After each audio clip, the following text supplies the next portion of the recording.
Kamakailan lamang napanood na naman natin itong si Ombudsman Remulla na ngayon ay iba naman ang target niya ngayon, si Congressman Leviste. At ang pinag-uusapan, yun daw kanyang pagbebenta ng kanyang prangkisa. May katotohanan ba yung sinasabi nito ni Ombudsman? Pag-usapan po natin yan. Ito po muli si Attorney Mike Operario. May mga bagay na kagulat-gulat dito sa sinasabi ni Remulla tungkol dito sa di umano ay ginawa ni Congressman Leviste. At parang sinasabi pa niya, kabata-bata pa ay nagbebenta na daw ng prangkisa. Yan daw ba ay maka-Pilipino? Mga linyadang common na nating nadidinig ngayon sa mga tagapagtanggol ng administrasyon na ito. Isa na naman po ito doon sa mga estratehiya na ini-employ nila upang i-deflect o iligaw ang mga tao tungkol dito sa mga usapin na ngayon ay dinadala sa atin ni Congressman Leviste. Ano yung pinag-uusapan natin dito? Yun pong Cabral Files.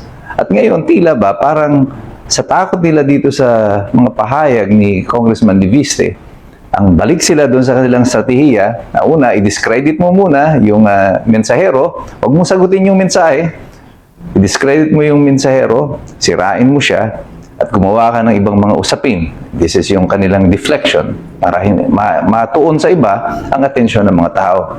Pero tungkol dito sa sinasabi ni Ombudsman Remulla, may katotohanan ba yung mga kanyang pahayag? Well, merong mga bagay na tunay na tayo ay mamamangha sa mga pinaggagawa nitong si Ombudsman Remulla. Unang-una, dahil siya ay ombudsman, ang sinasabi niya ay iimbestigahan na daw or iniimbestigahan na itong si Leviste. Kung totoo na iyan ay iniimbestigahan mo na or iimbestigahan mo na, ay bakit may conclusion ka na? Hindi ba dapat ikaw ay magiging impartial tungkol dito sa investigasyon na ito? Paano aasahan ng taong bayan na makakarating ka sa katotohanan kung nag-uumpisa ka pa lamang ay sinasabi mo na mali agad si Congressman Leviste sa kanyang pagbibenta ng kanyang shares of stocks? At yung sinasabi niya, ginagawa daw negosyo ang prangkisa. Mr. Ombudsman, ang prangkisa po, bagamat iyan ay pribilehiyo, iyan ay also ay isang negosyo. Mga korporasyon, mga individual na pumapasok, nag-a-apply ng prangkisa, hindi po yan charitable institution. Yan po ay negosyo. Kaya ka po nag-apply ng prangkisa to operate utilities, ay para po yan maging negosyo, para may magbabayad. At sa pag-i-issue po ng prangkisa, hindi po talaga bawal naman na ibenta mo. Ang bawal po ay ang ibenta mo yung prangkisa itself. You cannot transfer the franchise from one person or one entity to the other. However, ang prangkisa po ayon sa konstitusyon ay pwede pong ibigay sa mga individual na mga Pilipino o di kaya ay mga Filipino corporations. Ibig sabihin, mga at least 60% of the corporation is Filipino-owned. Pag individual po, at yun na ibinigay sa kanya, hindi niya talaga pwedeng i-transfer kahit kanino. Pero kapag ito po ay isang korporasyon at ibinigay ang prangkisa sa isang korporasyon, ang korporasyon po ay merong katauhan na hiwalay doon sa individual. Ito po yung tinatawag na juridical entity. Nagiging para po siyang hiwalay na tao. Bagamat hindi siya natural person, hindi siya totoong tao, siya po ay isang juridical na tao na ginawa ng batas. Batas po ang nagtalaga kung bakit siya nabuo. Kapag ikaw ay isang korporasyon, ang korporasyon ay po pwedeng buuin ng maraming mga individual sa pamamagitan ng kanilang shares of stocks.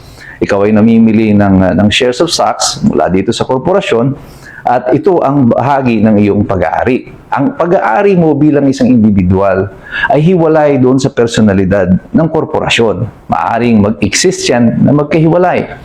Ang korporasyon ay hiwalay na tao, ang tao nga ay juridical entity, at yung stockholder is a natural entity.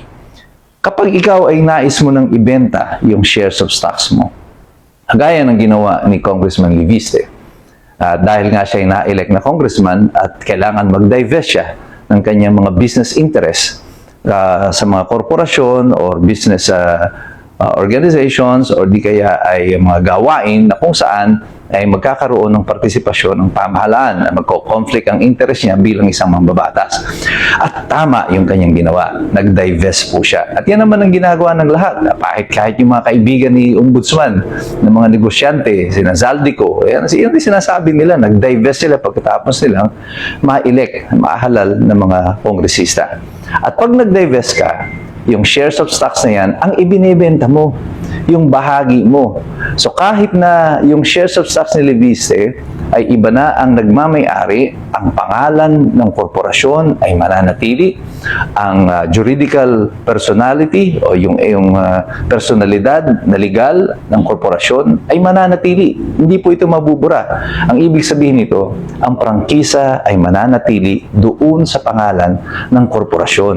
Wala pong pagsasalin ng prangkisa na sinasabi ni Ombudsman. Hindi ko alam kung saan niya kinukuha yung kanyang mga konklusyon. Ang malinaw lang po dito sa mga pahayag nito ng Ombudsman, kinakabahan sila sa mga magiging pahayag o ginagawang pahayag na ni Congressman Leviste. Merong ninenervyos, merong mga natatakot. Kaya ito, ang gusto nila, i-deflect, itaboy, sirain ang mga mensahero upang makalimutan ng tao ang totoong mensahe. Even si Tito Soto ay dinadownplay niya ang importance ng Cabral Files. Sinasabi niya na parang wala naman daw siyang nakita masama doon sa Cabral Files. Hindi daw niya alam kung bakit masyadong maingay ang usapin tungkol dito. Well, kung totoo, now, there is nothing there, bakit hanggang ngayon hindi isinasa publiko ng DPWH ang laman ng Cabral Files? One thing is for sure, all of these things that are happening right now ay bahagi ng mga sunod-sunod at yung iskomo na estratehiya ng pamahalaan, ng administrasyon na ito, nagpapagtakpan ang anumang mga impormasyon na makasasama sa kanila. Subalit hindi na maluloko ang taong bayan. Alam na namin ang ginagawa nyo. Ang nakaka-insulto nito ay yung Ombudsman pa mismo na dapat ay isa ring abogado, na dapat ay naghahayag ng katotohanan sa mga mamamayan, ay parang siya na mismo ang nagliligaw sa taong bayan dito sa mga usapin na meron tayo. Pero ang mga tao, ang mga iskumbro, hindi na magpapaloko sa inyo, hindi na kami papalakpak sa mga baliw. Kasi lahat kami nagsisipag-aral na. Dahil alam namin, mahirap makialam ang taong walang alam.